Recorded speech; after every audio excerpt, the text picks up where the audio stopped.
Bismillahirrahmanirrahim. Assalamualaikum warahmatullahi wabarakatuh.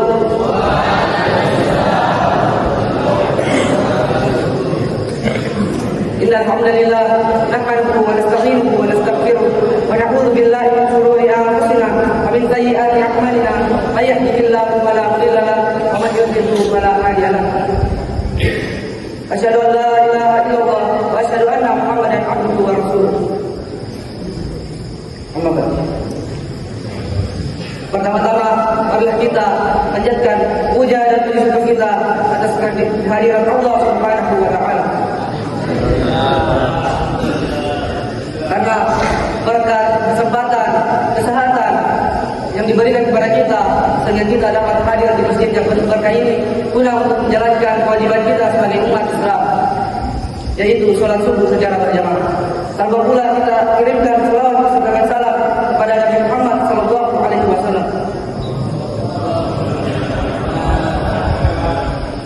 Nabi yang diutuskan oleh Allah Subhanahu wa taala untuk membawa agama Islam kepada kita.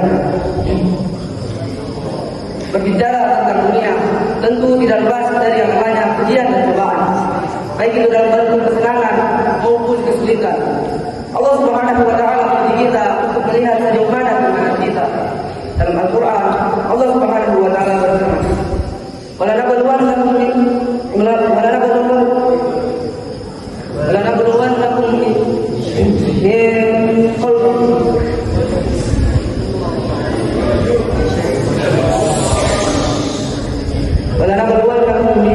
min khawfi wal ju'i wa naqsin min al-amwali wal anfusi was thamarat wa bashshiris sabirin."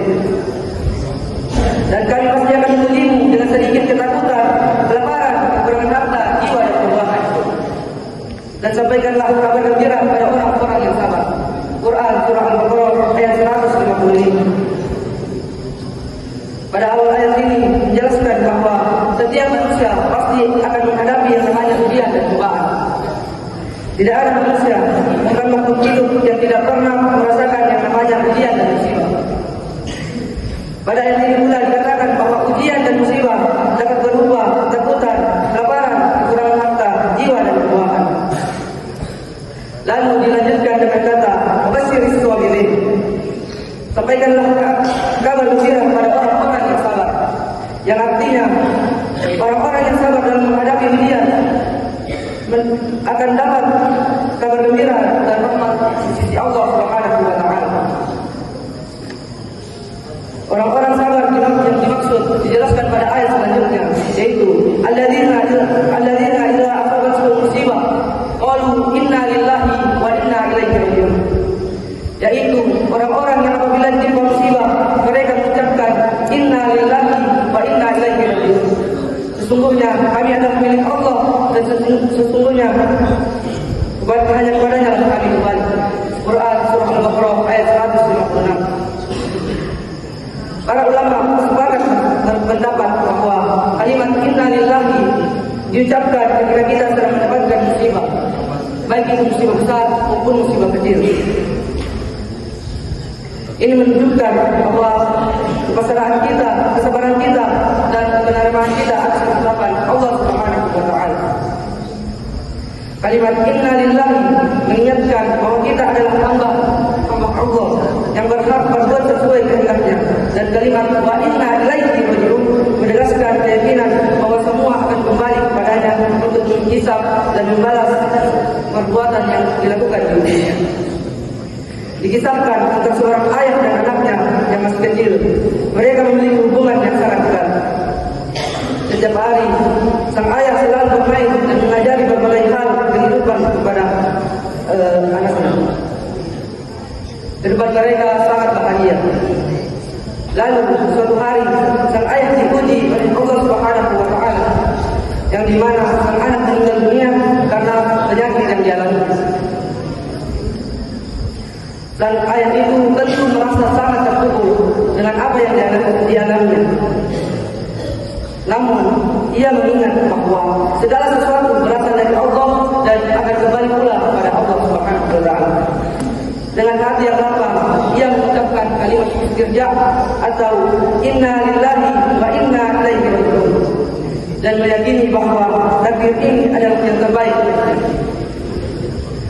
Setelah anaknya meninggal, sang ayah tetap istiqomah dalam beribadah dan bersedekah atas nama anaknya. Meskipun sang ayah mendapatkan musibah yang sangat berat berupa kehilangan anaknya, ia tetap sabar dalam menghadapi kehidupan dan tidak lupa untuk beribadah kepada Allah Subhanahu wa taala.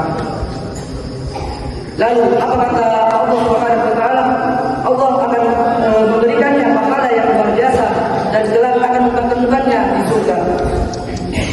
Ini menunjukkan bahwa kesabaran dalam menghadapi musibah tidak akan sia-sia dan akan digantikan dengan kebaikan yang lebih besar di sisi Allah Subhanahu wa taala.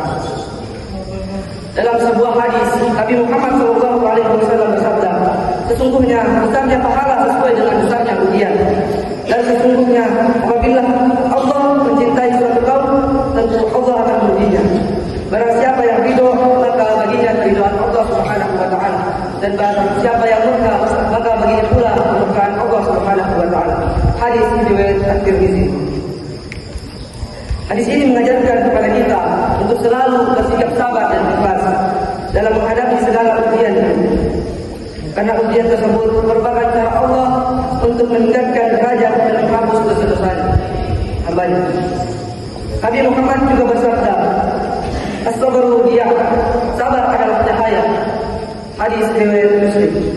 Kata Nabi, sabar menghadapi musibah bagaikan lampu yang menyala di malam hari. Tanpa sabar, kita tidak bisa menghadapi ujian dan musibah. Tanpa lampu di malam hari, kita tidak bisa melihat, dan tanpa tujuan, kita tidak tahu arah selanjutnya. Mungkin cukup sekian dari menurut saya. Assalamualaikum warahmatullahi wabarakatuh.